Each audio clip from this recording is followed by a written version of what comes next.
मेरा एग्ज़ाम काफ़ी कम्पिटिटिव था और टफ़ भी था, क्योंकि इसमें 3200 से ऊपर की संख्या में छात्रों ने अपना एग्ज़ाम दिया एमबीए के लिए पंजाब यूनिवर्सिटी में सिलेक्शन के लिए। और इसमें मेरी 32वीं रैंक आई है। तो इसमें मेरी मेहनत भी है और मेरे माता पिता का आशीर्वाद और सहयोग भी है और सबकी दुआएं भी है। अभी आपने एमबीए के लिए एंट्रेंस एग्जाम दिया है, तो इससे पहले आपने बीबीए किया। जी। तो इस लाइन में आने के लिए आपको किसने मोटिवेट किया है, किसको देख करके, किससे इंस्पायर होकर के आपने ये लिया? मेरे पिताजी ने मुझे कहा कि बीबीए करो, ताकि क्योंकि उनको ये इंटरेस्ट है कि मैं आगे बिज़नेस फील्ड में जाऊं, और मेरी भी बिज़नेस में काफ़ी अच्छी रुचि है, इसलिए मैंने बीबीए चुना। और मुझे बीबीए से काफ़ी कुछ सीखने को मिला, जैसे लीगल एस्पेक्ट्स मुझे देखने को मिले, और उसके अलावा रिटेल में बहुत अच्छा मुझे एक्सपोजर मिला, मार्केटिंग में बहुत अच्छा, कंज्यूमर बिहेवियर कैसा होता है, ये सब चीज़ें। ठीक है, तो अभी अगर बात करें तो इस लाइन में आपने एक बड़ी उपलब्धि ली है।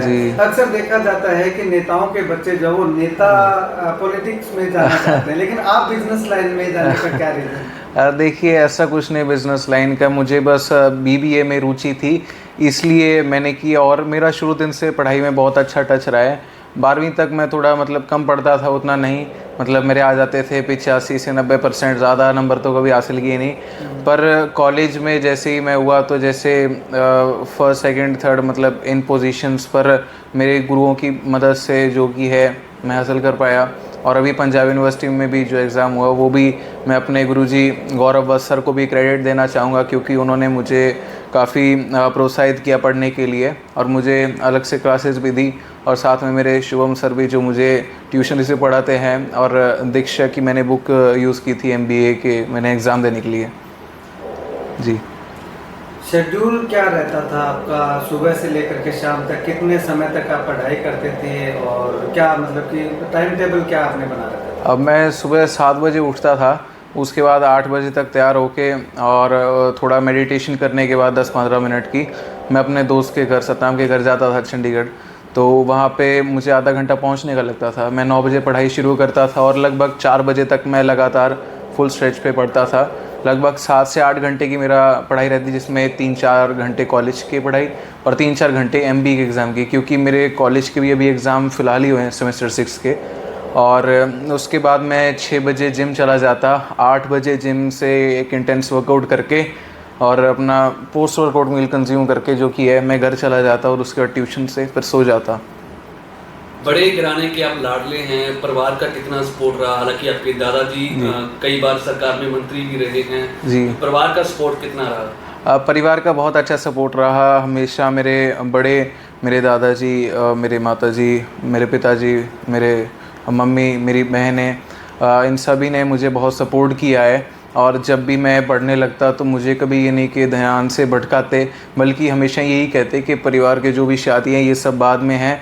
और या फिर कोई भी फिज़िकल वर्कआउट के लिए वो कई बार कहते थे कि पढ़ पहले, जिम बाद में जाना। मेरे एग्ज़ाम चल रहे थे, तो मुझे दादाजी भी कई बार कहते थे कि बेटा, कल तेरा एग्ज़ाम है, आज जिम छोड़ दे, एक बार कल एग्ज़ाम की तैयारी कर ले। हालांकि फिर भी मैं जिम नहीं छोड़ पाता था, क्योंकि कोई बास्केटबॉल खेलते, कोई फुटबॉल, कोई क्रिकेट, तो हर एक ही रुचि होती है। पर हाँ, मैं एग्ज़ाम के लिए हमेशा तैयारी करता रहा, और सभी का सपोर्ट रहा। 3200 लोगों ने, 3200 स्टूडेंट्स ने, आपके साथियों ने इस एग्जाम में हिस्सा लिया, लेकिन सिलेक्शन जो है वो कुछ एक लोगों का ही होना है। कितनी सीटें इसमें हैं, कितने लोगों को एडमिशन मिल पाएगा, और बाकी लोगों को क्या मैसेज देना चाहेंगे? एमबीए में पीयू में 297 सीट्स हैं टोटल, और यूआईएएमएस में डिपार्टमेंट में, ये नया डिपार्टमेंट है, पुराना है यूवीएस। तो और जो 45 सीट्स है वो एमबीए इन रिटेल है। तो मैं रिटेल करना चाह रहा हूँ, इसीलिए भगवान ने भी मेरा साथ दिया, और मैंने मेहनत भी की। मैं 32 नंबर पर आया हूँ, इसलिए मुझे रिटेल में एडमिशन आसानी से मिल जाएगा।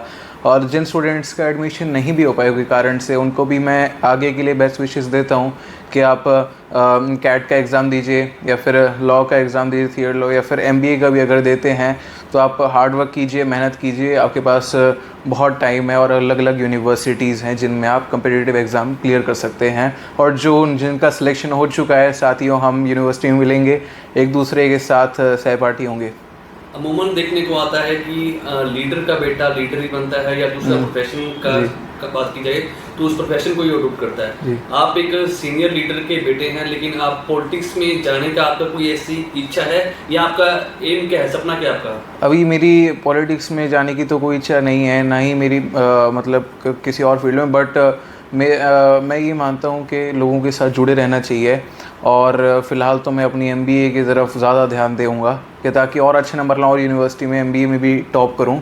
और बाकी समाज सेवा तो मेरे परिवार, मेरे दादाजी, मेरे पिताजी, मेरे भाई, मेरी बहनें और सब करते रहे हैं, और मैं भी आगे समाज सेवा करता रहूँगा। बिज़नेस भी करूँगा अपना, और बाकी जहाँ पे किस्मत ले जाए वहीं पर चल पड़ेंगे।